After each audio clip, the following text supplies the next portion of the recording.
오늘의 말씀은 사무엘하 21장 1절부터 14절 말씀입니다. 할렐루야. 오늘 하루도 여러분 삶 가운데 하나님의 은혜와 평강이 함께하길 축복합니다. 사무엘서의 중심 이야기는 20장으로 마무리되고 21장부터 24장까지의 말씀은 부록으로 시대와 장르가 섞여 있습니다. 그러니까 이 말씀들은 시대 순으로 읽을 수 있는 말씀들이 아니라는 얘기입니다. 21장은 다윗의 범죄 이전 이야기를 다루고 있죠.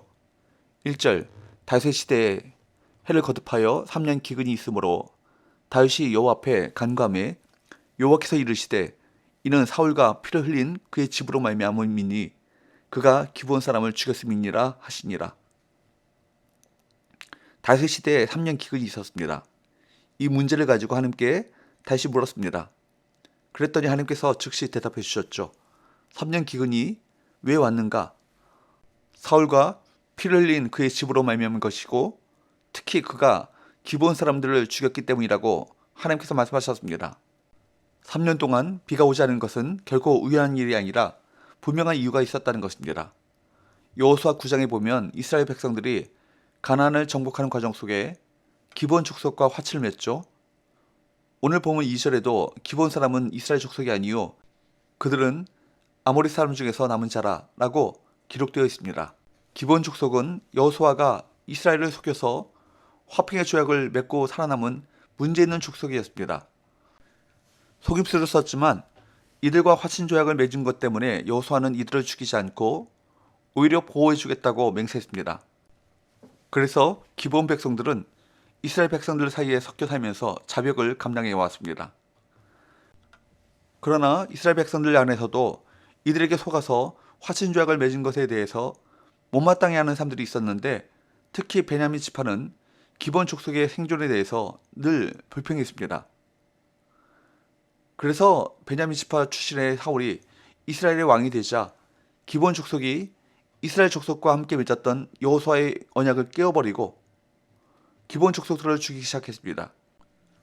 이런 배경 속에서 다윗이 하나님께 기근의 이유를 묻자 하나님께서는 사울이 여호수아와 기브온 족속이 맺은 평화의 조약을 깨고 사람들을 죽인 죄의 결과로 인해 기근이 온 것이라고 그렇게 말씀하셨습니다. 그러자 다윗은 즉시 기브온 사람들을 만나죠. 3절, 다윗이 그들에게 묻되 내가 너희를 위하여 어떻게 하랴? 내가 어떻게 속자하여야 너희가 여호와의 기업을 위하여 복을 빌겠느냐 하니. 우리는 다윗이 하나님의 대답을 듣고 난 후 취한 행동에 관심을 가질 필요가 있습니다. 다윗은 기브온 사람들에게 내가 너희를 위하여 어떻게 해야 속죄할 수 있을까? 라고 물었습니다. 그런데 여기서 문제가 생깁니다. 기브온 사람들은 사울의 자손 7명의 목을 요구했습니다.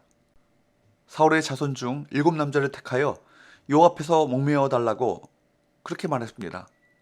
다윗은 그들의 청을 들어주었습니다. 다윗이 사울의 손자들을 기브온 사람들에게 내준 것은 율법에 어긋나는 것이었습니다. 더구나 이런 결정을 할 때 다윗은 하나님께 여쭙지 않죠. 다윗의 이런 모습은 분명히 부정적입니다.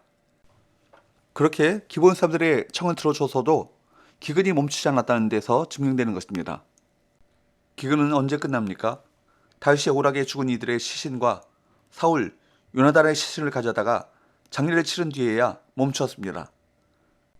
하나님의 긍휼은 그분 뜻에 맞는 진정한 속죄를 통해 비로소 경험할 수 있음을 분명히 알 수 있는 대목입니다. 하나님께 속한 왕이면서 하나님께로부터 해결책을 듣기보다는 먼저 기브온 사람들을 만나 해결책을 모색하는 다윗에게 문제가 있습니다. 다윗은 기도를 끝내자마자 기브온 사람들을 만나 어떻게 해야 할지를 물었습니다. 하나님께서 말씀하셔서 기근의 원인을 알았다면 그 문제를 푸는 방법도 하나님께 물어야 합니다. 그러나 다윗은 기근의 원인을 알고 난 후에 금방 돌이켜서 기브온 사람들을 만나 그들에게서 해답을 얻으려고 했습니다. 다윗은 성급했습니다. 문제 원인도 하나님으로부터, 해결 방법도 하나님으로부터 오는 것입니다. 다윗은 조급했습니다. 기브온 사람들의 이야기를 듣고 그대로 행동했습니다. 인간을 제물로 드리는 것이 이스라엘의 문제 해결 방식이 될 수 있을까요? 우리는 처음부터 끝까지 하나님께 물어야 합니다. 하나님께 물으면 하나님께서 해결 방법을 알려주실 것입니다. 우리가 하나님의 인도를 받을 때 중요한 것은 반쪽만 받으면 안 됩니다. 하나님의 인도를 받을 때는 온전히 받아야 하는 것이죠. 구체적으로 끝까지 하나님의 인도를 받아야 할 것입니다. 결국 7명의 남자가 처형되었습니다. 다윗은 7명의 남자를 처참하게 죽여 시체를 매달아 놓았습니다. 여기에 리스바의 아들이 2명이 포함되었는데 리스바는 사울의 첩이었습니다. 리스바는 자신의 아들들의 죽음으로 인해서 매일 시체 앞에서 떠나지 않고 통곡했습니다. 두 아들의 죽음 앞에서 한 여인의 햇맺힌 통곡과 절규하는 모습이 온 나라에 알려지죠. 이 이야기가 결국 다윗의 귀에까지 들어가게 되었습니다. 그때 다윗은 사울 왕과에 대한 예우를 갖추게 됩니다. 다윗은 민심을 수습하며 임시로 매장되어 있던 사울과 요나단의 뼈를 고향 열조의 묘실로 이장했습니다. 다윗의 실수가 있었지만 그 모든 것을 통하여 사울과 다윗 왕과에 맺혀 있었던 것을 다 풀고 난 후 14절은 이렇게 말씀하고 있습니다. 14절 사울과 그의 아들 요나단의 뼈와 함께 베냐민 땅 슬라에서 그의 아버지 기스의 묘에 장사되 모두 왕의 명령을 따라 행하니라. 그 후에야 하나님의 그 땅을 위한 기도를 들으시니라. 풀리지 않았던 문제가 풀렸습니다. 그 후에야 하나님께서 그 땅을 위한 기도를 쓰셨다라고 기록되어 있습니다. 다윗이 사울과 요나단의 유해를 거둬 안장한 후에 비로소 하나님께서 그 땅을 위한 기도에 응답하셨다라고 하는 것은 대단히 의미 있는 것입니다. 이런 일들로 인해 기브온의 오래 묵은 원한도 일단락되고 사울 왕가에 대한 예우와 배려를 통해 역사적으로 꼬여 있었던 문제가 풀리자 기근이 끝났습니다. 예측할 수 없는 미래를 걸어가는 삶 속에서 우리가 무지와 연약함을 가지고 살아갈 때 불가피하게 찾아오는 문제들 앞에서 우리가 어떤 태도를 가지고 살아가야겠습니까? 문제가 생겼을 때 즉각적으로 하나님을 찾는 저와 여러분 되시기를 바랍니다.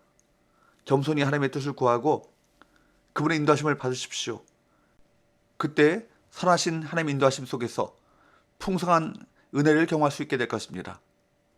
우리는 거룩하신 하나님 앞에서 아무것도 할 수 없는 파산적인 존재, 절망적인 존재임을 깨닫고 애통하며 의에 줄이고 목마른 자가 되어 오직 언약의 성취이신 그리스도를 믿고 붙잡아야 할 것입니다. 이처럼 주님의 언약 앞에 신실하게 행할 때 미쁘신 주님께서도 그 언약을 신실하게 지켜주실 것입니다. 기도합시다. 하나님 아버지, 우리는 거룩하신 하나님 앞에 아무것도 할 수 없는 존재임을 깨닫고 문제가 있을 때 하나님께 여쭙고 하나님의 인도하심을 받는 복된 삶을 살아가게 하여 주옵소서. 예수의 거룩하신 이름으로 기도합나이다. 아멘.